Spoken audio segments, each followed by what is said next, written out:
how to use this nasal wash bottle. It's my first time, guys, to use this one.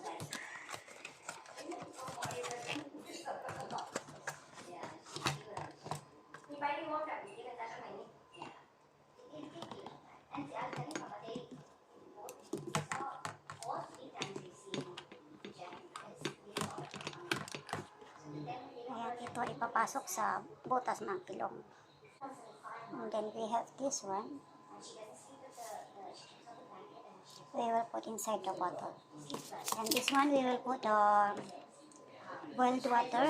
Hindi napakulo ang tubig pero napalamig na siya. Parang distilled water. Ito guys, napakuluan ko na to. Napalamig na rin siya.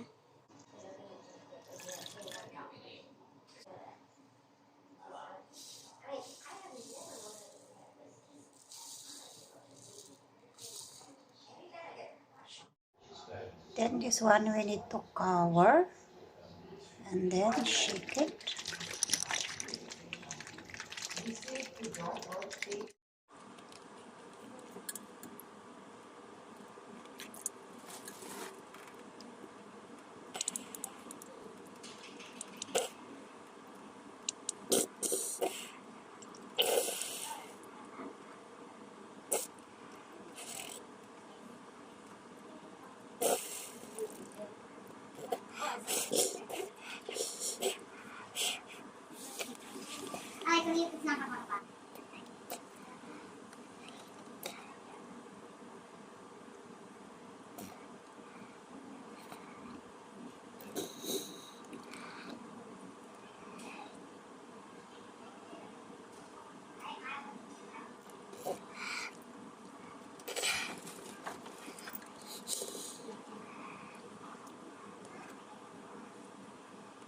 Dapat pa iubos guys.